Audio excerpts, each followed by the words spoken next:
Pai, nós te agradecemos pela oportunidade que temos de estar aqui hoje, cultuando e louvando o teu santo nome, Pai. Nós queremos viver uma vida que agrade a ti, Senhor, fazer a tua vontade, de acordo com a tua escritura. Que possamos deixar de lado, Senhor, o marketing pessoal que nós fazemos de nós mesmos, para a nossa própria glória. Que possamos glorificar a ti em nossas atitudes, no nosso falar, Pai, em tudo, no nosso ambiente de trabalho, de estudo, e que o teu Espírito Santo possa nos ajudar nisso, Pai. Sabemos que não é fácil, que o Senhor possa falar aos nossos corações, que possamos sair daqui impactados pela tua palavra. A gente recebeu uma carta do pastor Jones de Buritama, e eu queria ler para os irmãos, já que ele é um dos nossos missionários, que nós temos o privilégio de ajudar nesse ministério de Buritama. E ele mandou uma cartinha, eu não sei se a carta foi meio geral ou se foi específica também para nós, mas eu vou, de todo jeito, eu acho que como ela é muito curtinha, eu vou ler para os irmãos, tá? A graça e a paz do nosso Senhor Jesus e Salvador seja com toda a amada igreja. Amados, desde que chegamos em Buritama, tem sido grandemente desafiados em relação ao ministério e graças ao Senhor todos os desafios estão sendo vencidos, mas ainda há muito que vencer. Tem sido de muito aprendizado. As pessoas, em muitas vezes, acham que a teologia é só para pastor ou só para aqueles que querem ser estudioso, mas é uma obrigação nossa. Teologia, estudo de Deus. E como é bom nós servirmos a um Deus e conhecermos a esse Deus que nós servimos, conhecermos da sua vontade. Não é simplesmente abrir a Bíblia, ler por ler, mas conhecermos aquele a quem nós servimos e cantamos e dizemos que é supremo, que é todo poderoso e que não há Deus como Ele. O importante, irmãos, é nós servirmos conscientemente quem nós estamos servindo.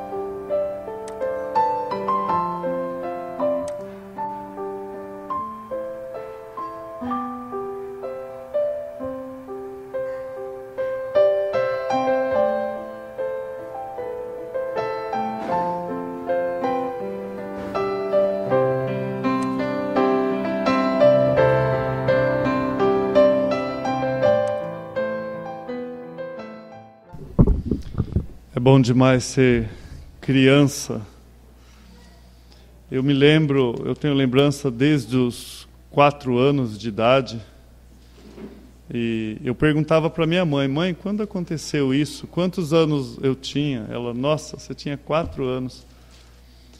Mas uma das coisas que eu lembro, que era muito, mas muito prazeroso, não sei se para menina é isso, mas para menino, é correr. Como era, eu vejo o Samuelzinho aí, ele quer ser lixeiro, não sei hoje, né? Mas ele queria ser lixeiro. Mas por que lixeiro, Samuelzinho? Porque ele quer correr atrás do caminhão, né? Eu consigo entendê-lo, né? Eu consigo entender ele. Obrigado, Roberto.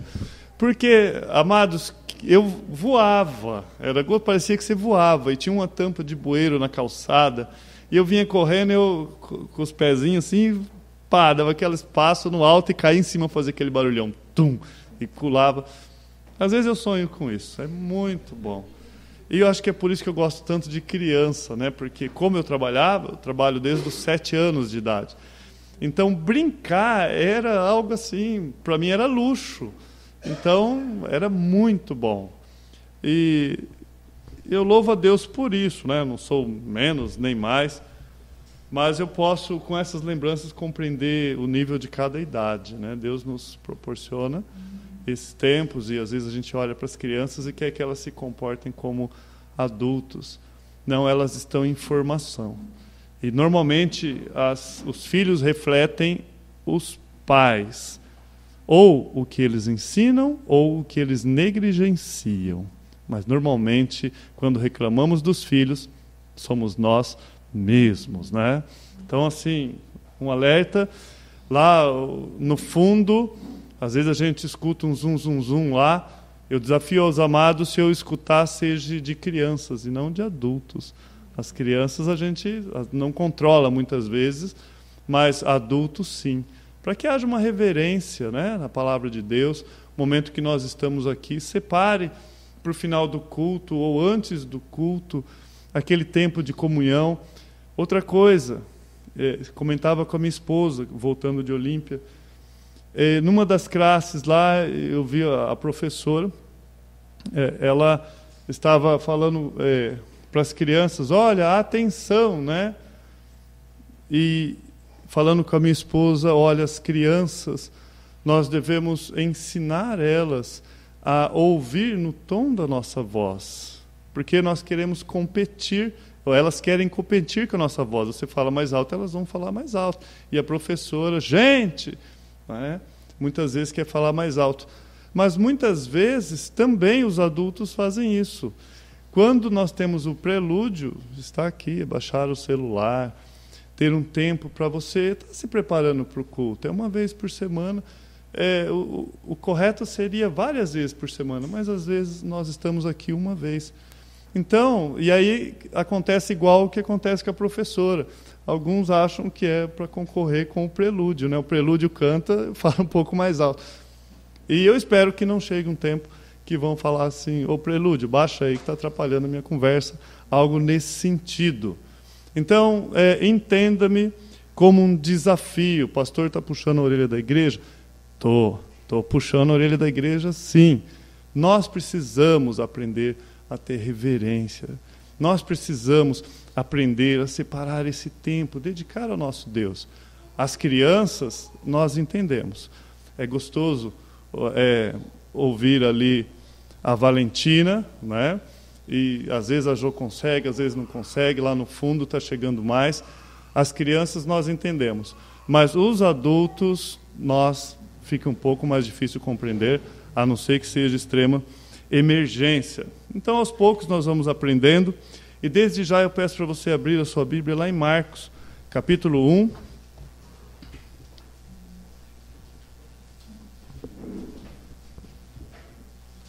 Marcos, capítulo 1. O verso 1 mesmo. E que os nossos filhos possam ver essa reverência em nós. Que eles possam olhar e ver isso em nós.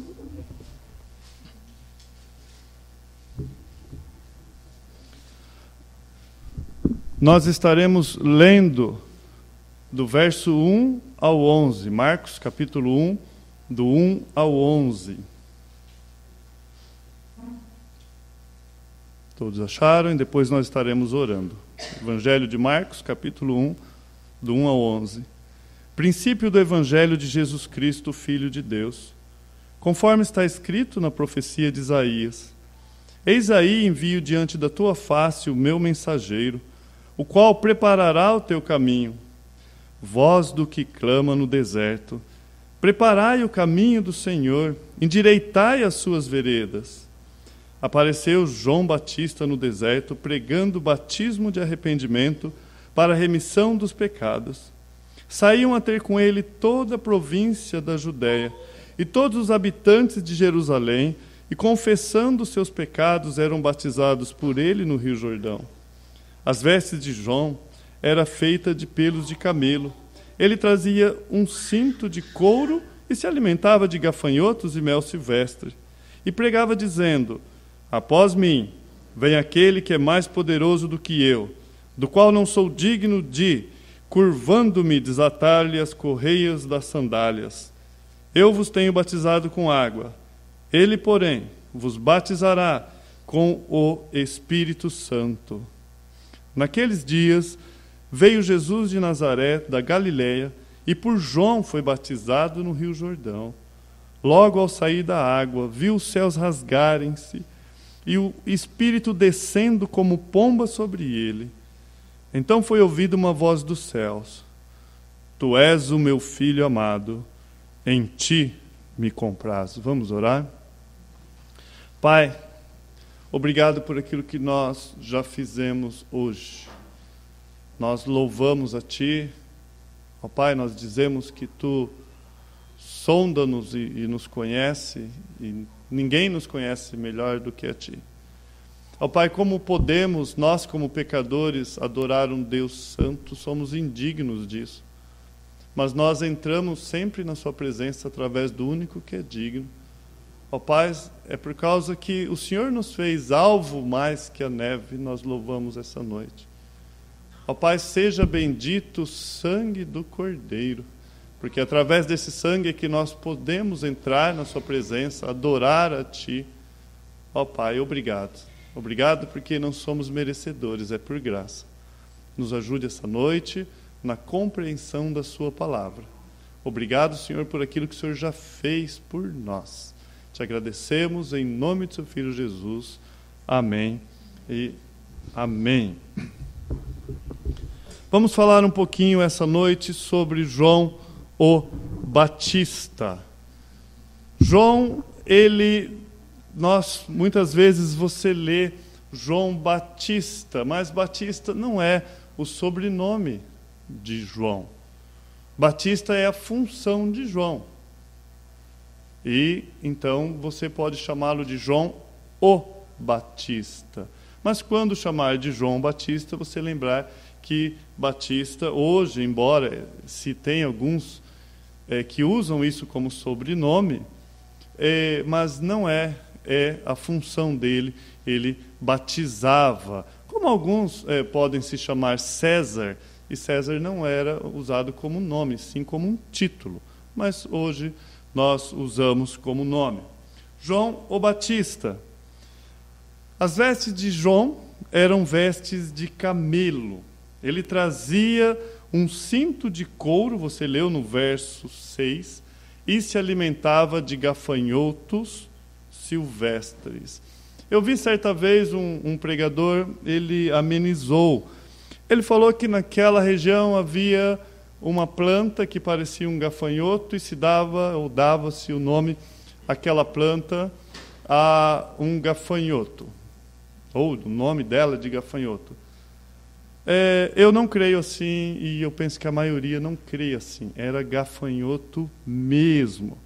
Porque quando nós estamos lendo todas as Escrituras, no Velho Testamento, em Levíticos 11, capítulo 22, ali a palavra de Deus fala, olha, dessas vocês poderão comer os diversos tipos de gafanhoto. Deus estava falando deles que eles comiam insetos.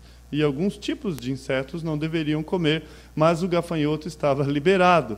Então, lá no Velho Testamento, você vê princípios de Deus para algo que era da cultura, do costume. O povo comia, sim, gafanhotos.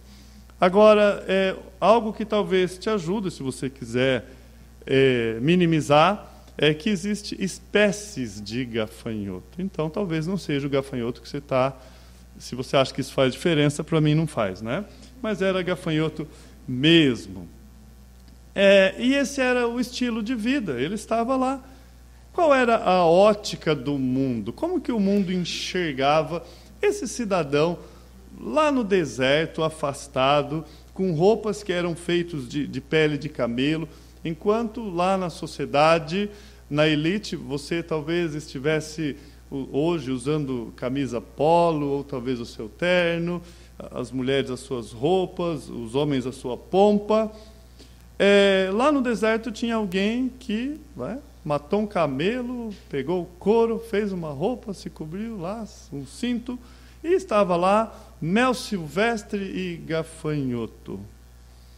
A ótica do mundo, lá, você não precisa ir lá, eu vou ler o versículo, em Mateus capítulo 14, do 3 ao 5, diz assim, porque Herodes havia prendido e atado a João, e lançado ele ao cárcere. Agora, ele queria matá-lo, mas ele temia o povo, porque o povo o tinha como o profeta, como profeta. Então, qual era a visão do povo quando olhava João Batista? Falava, não, ele é o profeta, Agora, essa é a ótica do mundo. Qual era a ótica de Deus quanto a João o Batista? A palavra de Deus também lá nesse contexto, em Mateus 11, do 9 a 11, Jesus ele está questionando algumas pessoas, os fariseus, e ele fala, mas para que saístes? Para ver um profeta?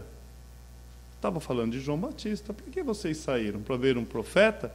Ele diz, sim, eu vos digo, ele é mais do que um profeta.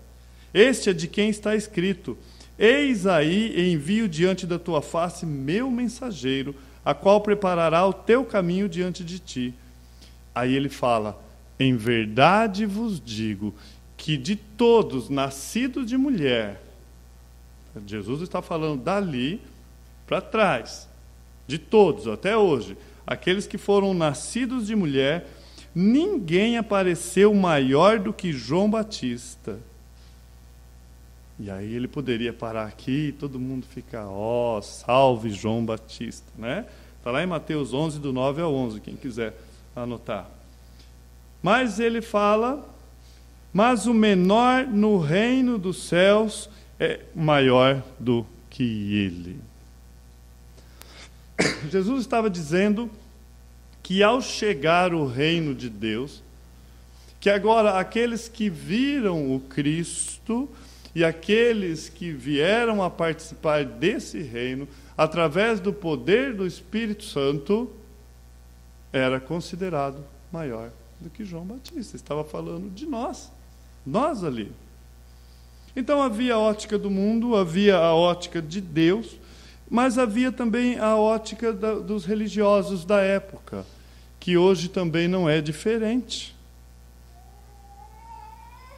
Certa vez, Jesus, arguindo eles, em Mateus 11, 18 e 19, ele fala assim, olha, veio João, não comia nem bebia, e vocês falavam, tem demônio. Então, qual era a ótica dos religiosos da época? Esse cara ele só pode ser endemoniado, porque ele come gafanhoto, vive no deserto. Isso não é coisa de Deus, não. E Jesus fala, agora vem o Filho do Homem, que come e bebe, não está comendo gafanhoto, está aqui.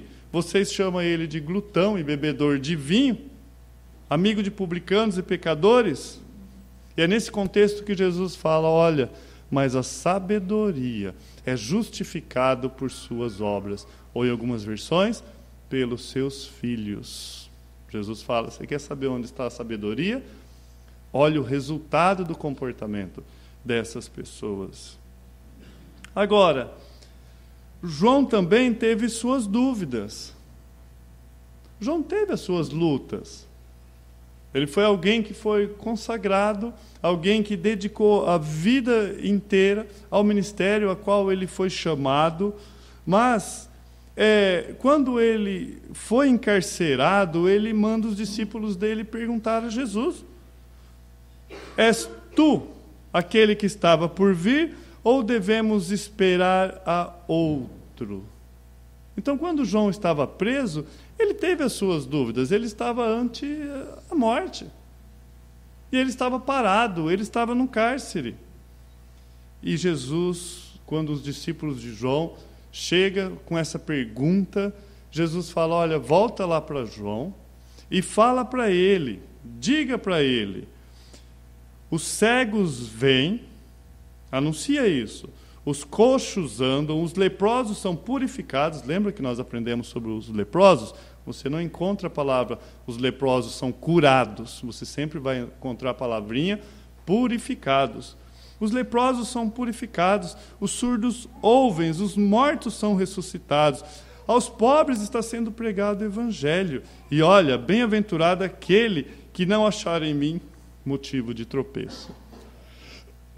É incrível.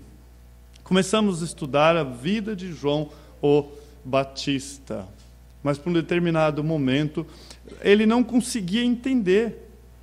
Ao ser encarcerado, João, ele teve algumas dúvidas e ele manda perguntar a Cristo. Porque se o propósito da vida e ministério de João era proclamar o Messias, a vinda do Messias, por que que ele estava na prisão? Se ele poderia estar lá fora pregando às multidões, mas ele estava preso.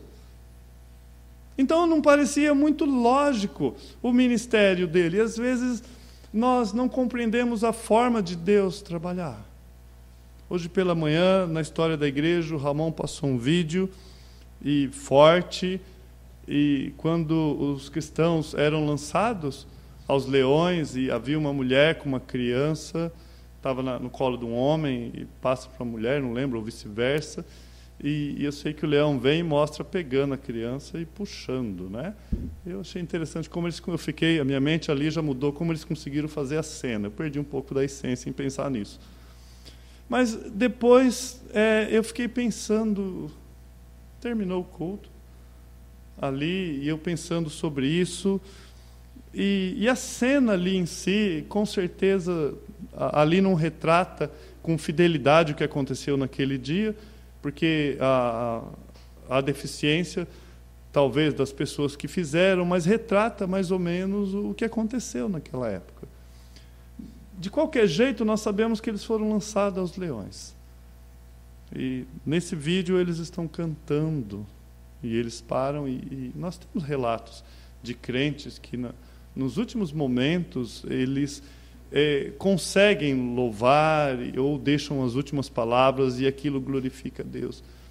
E nós poderíamos perguntar, onde está Deus nesse momento? Porque tinha todo o quadro ali para que Deus provasse o seu amor para com os seus filhos, fechando a boca do leão, como fechou de Daniel. Então, perguntas relativamente voltado à fé pode nascer dessas questões, e aquelas pessoas poderiam dizer isso como falaram de Jesus na cruz: salva a ti mesmo, cadê o seu Deus?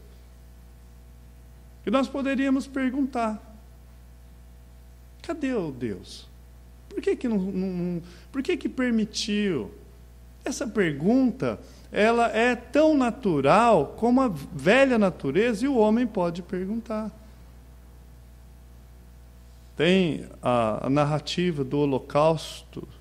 Eu me lembro, com 16 anos, um dos primeiros livros que eu li por completo era sobre o Holocausto, porque eu não conseguia parar de ler. Então eu ia no ônibus trabalhar e voltava, eu queria saber. E a Gestapo, né, aquelas histórias que aconteciam lá, e a pessoa sobrevivente ia narrando. Mas uma das narrativas, eles estão sendo enforcados um a um. Eu não lembro se era guilhotina ou se era enforcamento. Eu acho que era guilhotina. E eles não podiam nem falar, eles ficavam em silêncio naquela roda, e aí o soldado vinha, escolhia um e levava lá para ser guilhotinado. E naquele silêncio, antes da guilhotina descer, ou um pouquinho antes, naquele silêncio, escuta-se uma voz lá no meio daquelas pessoas: onde está Deus? Onde está Deus que permite esse tipo de coisa? Quando eu estava estudando a vida de João Batista, agora pela tarde, meditando e ligando com essa pergunta que eu saí da escola dominical, como encarar situações como essa, e eu pude ver que a vida de João o Batista não foi diferente disso também, e de muitos outros. João havia sido encarcerado por falar a verdade. Ele havia falado para Herodes que ele tinha casado de forma ilegal com a sua cunhada. Ele criticou Herodes em público, e isso lhe custou a vida. Aí mesmo em Marcos, avança no capítulo 6, vamos entender esse contexto. Marcos capítulo 6, do verso 17 ao 29. Olha o que diz as Escrituras, do verso 17 ao 29, Marcos capítulo 6. Porque o mesmo Herodes, por causa de Herodias, mulher de seu irmão Filipe, porquanto Herodes se casara com ela, mandara prender a João, e atá-lo no cárcere, pois João lhe dizia: não te é lícito possuir a mulher de teu irmão. E Herodias o odiava. A mulher do teu irmão era Herodias, né? Querendo matá-lo, e não podia, porque Herodes temia João, sabendo que era homem justo e santo, e o tinha em segurança. Então a visão de Herodes para quanto João passava isso para ele, essa visão, que era justo e santo. E quando o ouvia, ficava perplexo, escutando-o de boa mente. E chegando um dia favorável em que Herodes, no seu aniversário natalício, dera um banquete aos seus designatários, aos oficiais militares e aos principais da Galiléia, entrou a filha de Herodias e dançou e agradou Herodes e aos seus convidados ou convivas. Então disse o rei à jovem: pede-me o que quiseres, e eu te darei. E jurou-lhe: se pedires mesmo que seja metade do meu reino, eu te darei. Saindo ela, perguntou à sua mãe: que pedireis? Esta respondeu: a cabeça de João Batista.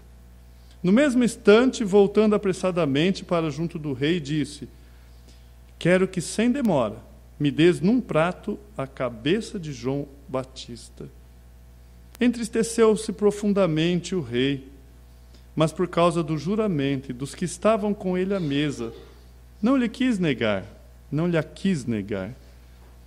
E enviando logo o executor, mandou-lhe trouxessem a cabeça de João. Ele foi e o decapitou no cárcere. E trazendo a cabeça num prato, a entregou à jovem, e esta, por sua vez, à sua mãe. Os discípulos de João, logo que souberam disso, vieram, levaram-lhe o corpo e o depositaram no túmulo. Talvez, naquele momento, os discípulos poderiam fazer a mesma pergunta que foi feita naquele gueto. Talvez, muito tempo depois, no Holocausto: onde está Deus? Onde está Deus? Uma pessoa separada por Deus desde o ventre, escolhida no ministério, na obra. E isso bate muito de frente com o falso evangelho, com a falsa teologia da prosperidade que nós temos hoje. Nós vemos aqui nesse relato a soberania de Deus. Isaías fala: porque os seus pensamentos são mais altos do que os meus pensamentos. Eu peço a Deus que, quando eu passar dessa vida para outra vida, eu só peço a Ele misericórdia quanto a dor e sofrimento. Nós não temos medo da morte.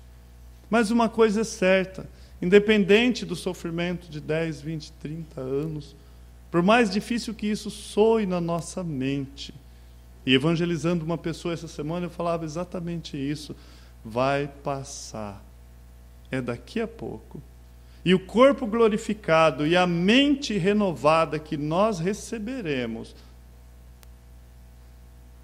nós jamais estaremos com esse sofrimento em nossas mentes. Isso será passado, será passado. E nós compreenderemos isso. João, ele tinha uma família. Ele veio de uma família, que também, uma família escolhida por Deus para que ele viesse. Em Lucas capítulo 1, 2 versículos 5 e 7, diz assim: no dia de Herodes, rei da Judéia, houve um sacerdote chamado Zacarias, do turno de Abias. Sua mulher era das filhas de Arão e se chamava Isabel.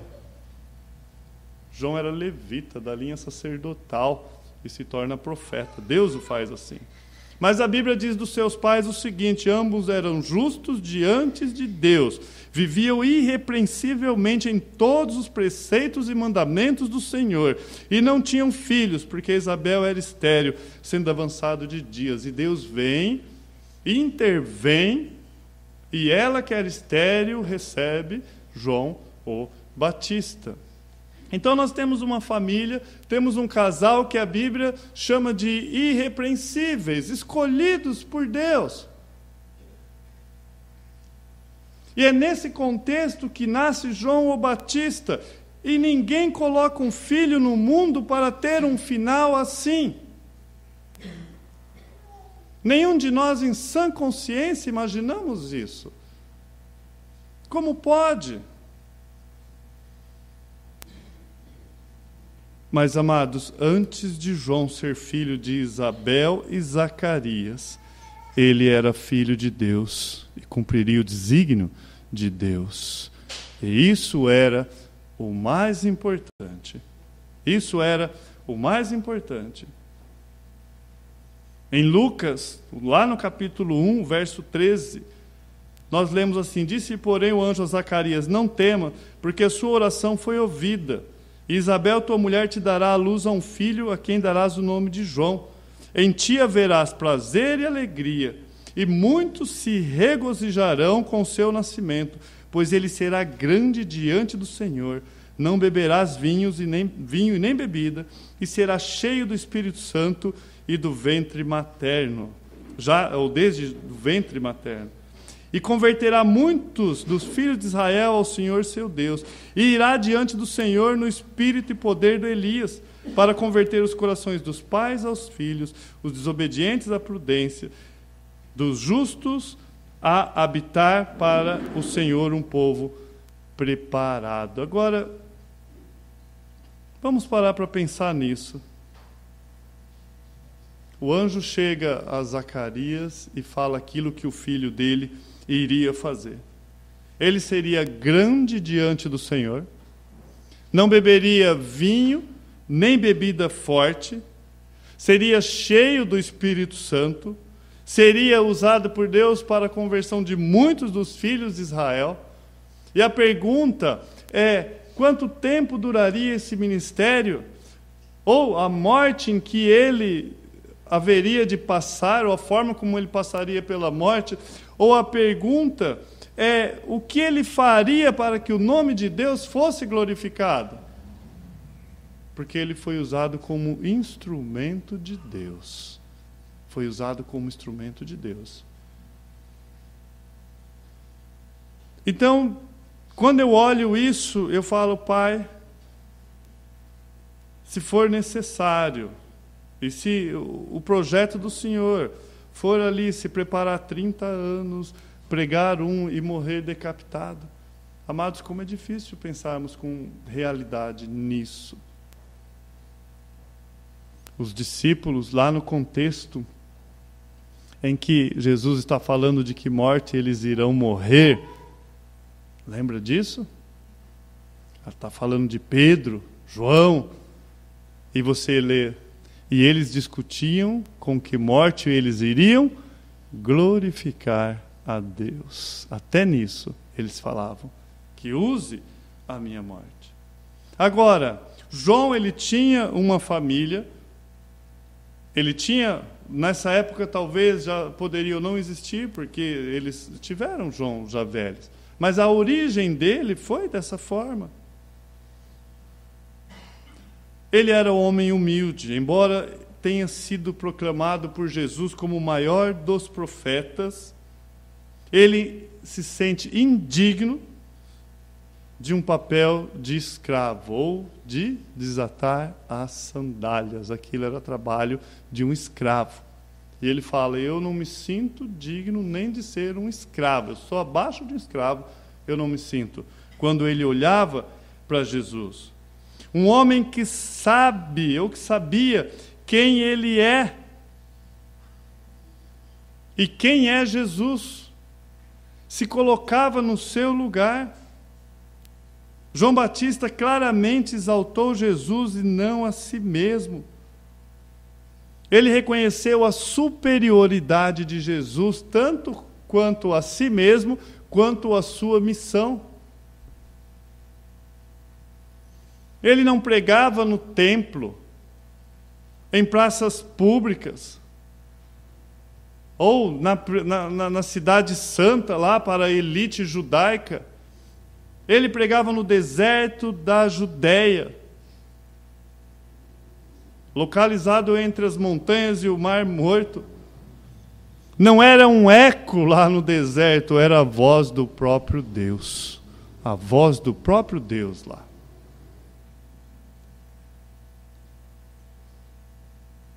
Você ouve a voz de Deus? Qual é a voz de Deus depois de 400 anos de silêncio? Depois de 400 anos de silêncio, você volta o seu ouvido para o deserto. E lá você vai ouvir a voz de Deus. E o que você vai escutar lá do deserto? Arrependa-se. Essa era a mensagem de Deus para o seu povo. Arrependa-se. Arrependa-se. O principal no deserto ou no templo não é nem o deserto, nem o templo, nem o João, nem a elite judaica. O principal de tudo isso é Jesus Cristo. E se João estivesse essa noite conosco, ele diria amém. Porque ele disse isso. Isso não está escrito para que nós exaltarmos a João. Se ele estivesse na sepultura, ele viria aqui e falava, não, não, não, para com isso. Mas que o nome de Jesus Cristo fosse exaltado. João Batista claramente exaltou a Jesus e não a si mesmo. Ele reconheceu a superioridade de Cristo quanto à sua pessoa e quanto à sua missão. A mensagem de João era de arrependimento. Seria incongruente ou incoerente ele ser altivo por alguma forma. Não condizeria com a sua mensagem. O trabalho de João Batista era preparar o caminho para Jesus. Não era uma carreira sua, pessoal, de sucesso. Não era o seu próprio caminho. Era ser instrumento na mão de um Deus redentor. Era deixar de si mesmo. Aquilo que Jesus fala, aquele que perder a sua vida achará, ele está dizendo isso. Ele não está falando para você se matar, não é um estímulo ao suicídio. Ele está dizendo, largue de você mesmo em pró ao próximo. E no caso nós temos João dando uma vida inteira e entrando para a história, para os anais da eternidade. E talvez Isabel e Zacarias jamais imaginaria isso, né? Se é que podemos contar a eternidade em anos, né? O trabalho de João Batista, chamado por Deus, e duas verdades nós vemos aqui, são fundamentais e devemos falar sobre ela. A primeira delas é o batismo de arrependimento. O arrependimento é o portal do Evangelho. Eu pensava lá em casa essa semana, mediante alguém com coração duro, e falava, Senhor, se uma pessoa sabe que no final do caminho há trevas, ranger de dente, se uma pessoa sabe que no final dessa estrada vai encontrar com a sua ira, e ela dá de ombros para isso, ou eu só vejo ali duas respostas para isso. Ou ela é doida, não tem consciência nenhuma, cega, que nós somos, mas uma vez informada disso e ela não faz nada quanto a essa situação, a resposta que me vem é porque realmente ela não acredita nisso. Porque lá no fundo ela não acredita. E por isso que muitos condenam a Escritura. Porque eles olham isso aqui e falam, se isso aqui tiver certo, eu estou enrolado. Porque o final disso aqui, sem Deus, é um final muito feio. Então o Evangelho, ele nasce com o arrependimento. O Espírito Santo vem e nos convence da nossa situação, que é uma afronta diante de Deus. Nós não podemos chegar diante de um Deus Santo da forma que nós estamos. A primeira delas é o batismo, o arrependimento. O arrependimento é dar as costas ao pecado e voltar a face para Deus. O arrependimento implica em mudança de comportamento, é voltar-se do pecado para Deus. Amados, não há boa notícia do Evangelho para aqueles que permanecem no seu pecado. Arrependimento é reconhecimento da nossa situação pecaminosa. Não é apenas um sentimento. Somente aqueles que choram pelos seus pecados. As lágrimas do arrependimento podem se alegrar com a dádiva da vida eterna. Era um jargão que nós usamos por um tempo aqui. Se o pecado não for amargo, Jesus Cristo não será doce. Então, uma pergunta: houve arrependimento algum dia na sua vida, verdadeiramente? Não algo causado por uma mensagem impactante ou chocante, ou qualquer tipo de mensagem, mas pelo próprio Espírito Santo mostrando a sua condição? Houve isso? E a pergunta: se houve isso, houve a continuidade, porque se o Espírito Santo de Deus habita em mim, é uma vida de contínuo arrependimento. É um contínuo. O batismo não oferece perdão, ele é um sinal visível que revela que a pessoa está arrependida e recebeu perdão de Deus para os seus pecados. Não é um método, não é uma técnica que aquela água o faria você sair limpo. Mas era uma demonstração daqueles que iam para as águas, dizendo aos que estavam à sua volta que estavam arrependidos. E João, ele pregava até para os guardas, aos romanos: olha, contente-se com o seu soldo, não fique roubando. Era arrependimento mesmo. O batismo era acompanhado de confissão de pecados. Confessar é concordar com o veredicto de Deus sobre o pecado. É você falar: sim, Senhor, eu concordo. A palavra de Deus é um espelho porque ela mostra quem nós somos. Ela mostra quem nós somos e você fala: sim, Senhor, eu concordo. Isso é fé. Isso é fé. O pecado deve ser confessado.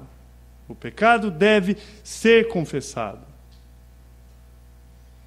Nós vemos aqui 3 formas distintas que nós devemos usar na confissão. Para aqueles que ofenderam a Deus só em nascerem. Que palavra difícil. Mas a palavra de Deus diz que todos pecaram. Todos. Nós nascemos dessa forma. O pecado deve ser confessado a 3 pessoas distintas. Batismo não oferece perdão, quem oferece perdão é Deus. O batismo deve ser acompanhado de confissão do pecado. Confessar é concordar com o veredicto de Deus. É expressar o propósito de abandoná-lo e viver uma vida que agrade a Deus, uma vida reta diante de Deus. Sede santos, porque eu sou santo, é a vontade de Deus na nossa vida. O pecado deve ser confessado primeiro para si mesmo, porque se você não tiver confissão ou convicção de pecado, não há como fazer uma sincera confissão. Começa em você mesmo, uma convicção. É mais difícil enfrentar nós mesmos do que os outros, porque se você tem essa convicção, fica mais fácil externar. E você vai externar não porque o pastor falou com você, mas porque Deus falou com você através da sua Escritura. E o Espírito Santo aplicou isso na sua vida, e isso gera arrependimento. E a palavra de Deus fala que Deus não resiste um coração quebrantado e contrito, mas que Ele rejeita toda soberba. Ninguém chega em pé com o queixo altivo diante de Deus. A natureza dele não permite. Então, primeiro, é a nós mesmos, deve ser confessado a si mesmo. O filho pródigo disse: Pai, pequei contra o céu diante de ti, já não sou digno de ser chamado teu filho. A minha esposa estava falando que estava ensinando esse contexto lá para as crianças do filho, do amor de Deus em não medir esforços em buscar o seu filho, né? Usando como exemplo. Pai, pequei contra ti. Lá em Lucas 15. Davi disse: o meu pecado está sempre diante de mim. Amados, infelizmente hoje já não é quase tratado pecados em igreja. Já não, algumas igrejas não falam sobre isso. Davi, ele fala: o meu pecado está diante de mim. O pecado também deve ser confessado àqueles a quem nós ofendemos. É necessário eliminar qualquer barreira humana antes que caiam as barreiras que vão fazer o quê? Ou seja, é necessário, para nós pegarmos aqui o néctar, a essência do que eu estou querendo dizer essa noite, nós confessamos aqueles que ofendemos, porque se tem alguma barreira humana que nos está separando, nós, de Deus, deve ser caído essa barreira. Através de confissão, a você mesmo, um arrependimento, e você saber que há uma barreira entre você e Deus. A palavra de Deus fala: deixe ali aquilo que você veio trazer no altar, volte, conserte com o seu irmão, depois você vem aqui e coloque, ou faça a sua adoração. Então o pecado deve ser confessado ou tratado com aquele a quem nós ofendemos, porque a questão aqui agora é entre eu e eu mesmo aqui, o Espírito Santo trabalhando na minha vida. Se Ele trabalhou na minha vida, Ele vai me fortalecer e eu vou me humilhar, e Paulo fala: eu estando fraco, eu estou forte, porque eu sou fortalecido no Senhor. E Ele vai fazer você chegar à pessoa que você ofendeu, e vai falar com ela, e vai resolver essa barreira que está atrapalhando a sua adoração. E uma vida em paz, uma vida que glorifica o Deus a qual você serve. O pecado deve ser confessado a Deus.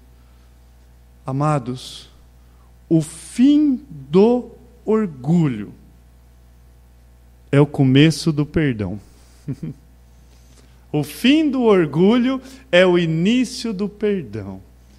Se há algum orgulho dentro de nós, nós não conhecemos nenhum fruto do espírito chamado orgulho. Nenhum. A atribuição de orgulho é a Satanás. É a Satanás. Não vem de Deus.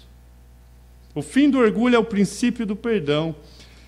E nós encontramos um Deus que tem prazer na misericórdia, é rico em perdoar e não rejeita um coração quebrantado. Como é duro simplesmente a nós cairmos e nos prostrarmos diante de Deus: Pai, pequei contra ti. E Deus se alegra com isso. A alegria nos céus quando acontece o quê? Arrependimento. Um pecador se arrepende. Quando há um coração quebrado diante de Deus. Deus não rejeita um coração quebrantado. O verdadeiro arrependimento não é remorso, não produz uma doença emocional, mas redenção, libertação, perdão, cura. Muitas músicas falam de cura, de perdão, de cura, de libertação, mas são pessoas cheias de orgulho em si. Querem passar por um lava rápido. A palavra remissão traz a ideia de mandar embora. E nos recorda a gloriosa promessa que Deus perdoa os nossos pecados e manda embora. Lá em Levítico 16, quando fala, né, coloca no bode, vai embora. Afasta-nos de nós como o Oriente afasta do Ocidente, como diz Salmo 103, 12. Desfazendo-se como a névoa, como diz Isaías 44, 22. Lançando nas profundezas dos mares, como diz Miqueias 7, do 18 ao 19. O pecado principal, aquele que você trouxe da sua natureza normal, do jeito que você fez, isso causa uma separação entre você e Deus. É esse pecado que a palavra fala que é lançado na profundeza dos mares. Acabou. Mas a partir dali, vestígios da nossa natureza, educado no terreiro de Satanás, se podemos dizer assim, nós trazemos para a igreja, muitas vezes, comportamentos que são pecaminosos. E isso atrapalha a nossa comunhão com o nosso Pai. E por agora sermos chamados de filhos e não somente criaturas, Deus em amor, Ele vai nos corrigir, vai nos direcionar. E eu espero que essa igreja seja constituída de filhos.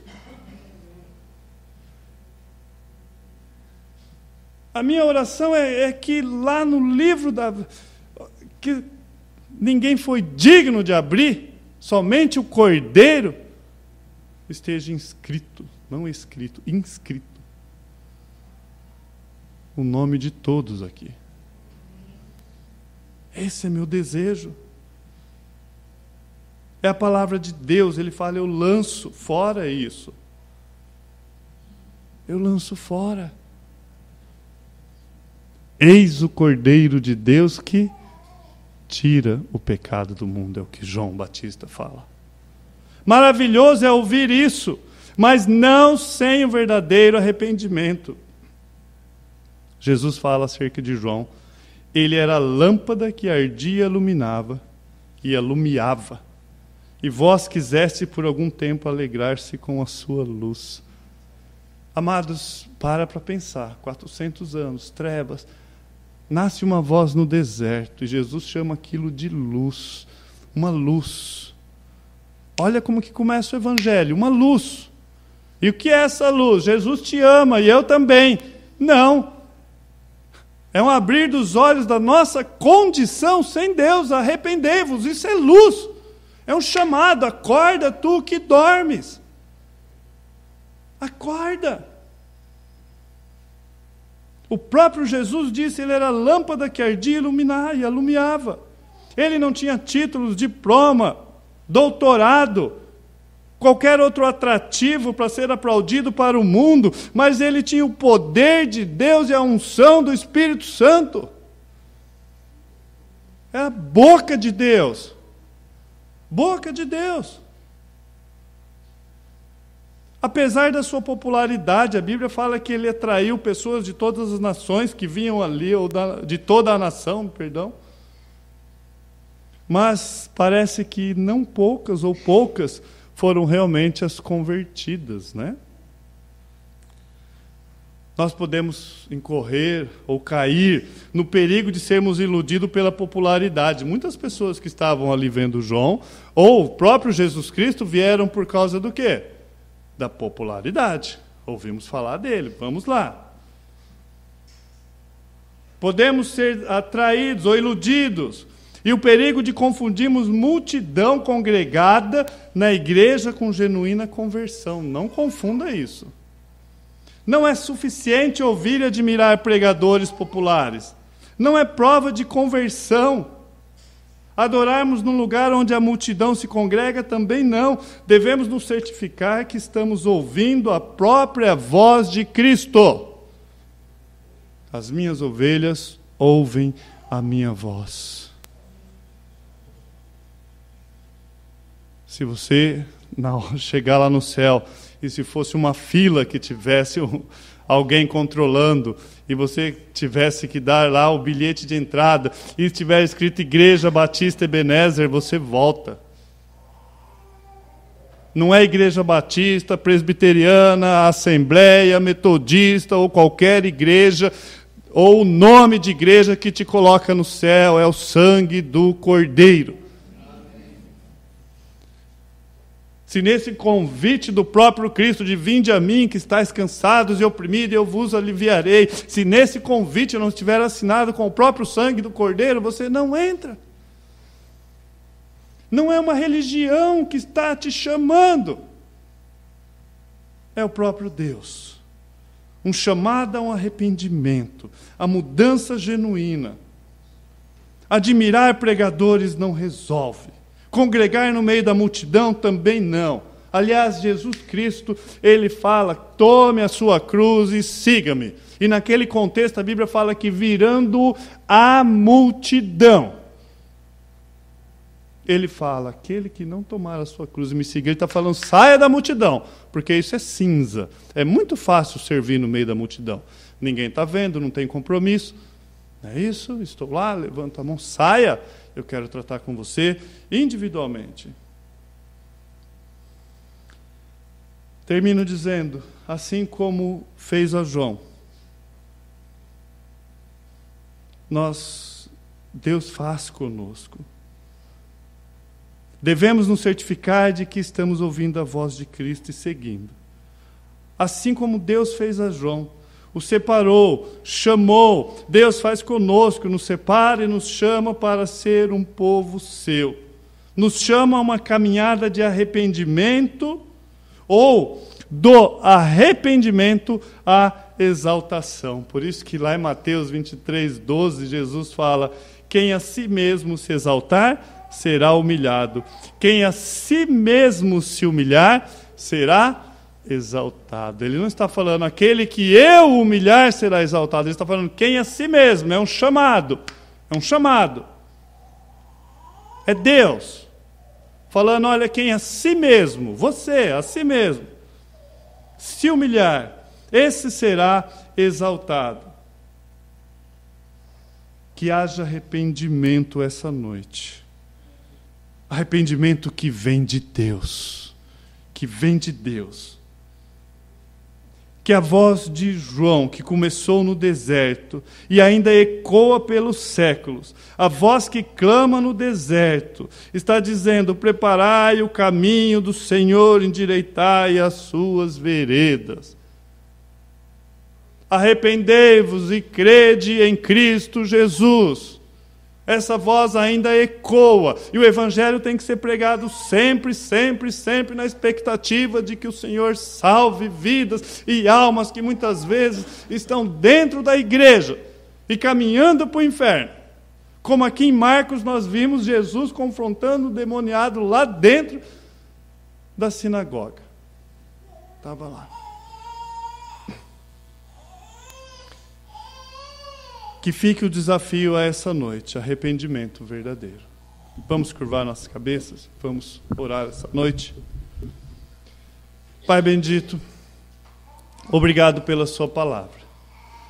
Ó Pai, longe de nós tratarmos com desdém, nos dê, Senhor, por favor, por graça, Senhor. Por graça, trabalhe em nossas vidas, que seu Santo Espírito que convence-nos do pecado, da justiça e do juízo, trabalhe essa noite em corações, ó Deus. Ó Pai, longe de nós toda hipocrisia, toda máscara, que quando louvarmos ao Senhor e dissermos que somos um, verdadeiramente sejamos um. Pai bendito, trabalhe com essa igreja. Ó Pai, por graça, que não seja apenas um entretenimento, uma religião, algo mecânico. Nos ajude, Pai, por favor, que sejamos um povo seu, reunido em torno do seu santo nome. E que daqui a pouquinho, passa muito rápido, nós estaremos diante de Ti, ó Pai. E o que nos resta hoje, a resposta, por que o leão, ó Pai, o Senhor permitiu o leão fazer aquilo com aquela criança? Por que o Senhor permitiu isso a João o Batista? A resposta a isso é que nós vivemos por fé e não por vista. Ó Pai, porque se eu for viver por vista, nós desistimos, mas nós cremos na sua infinita sabedoria.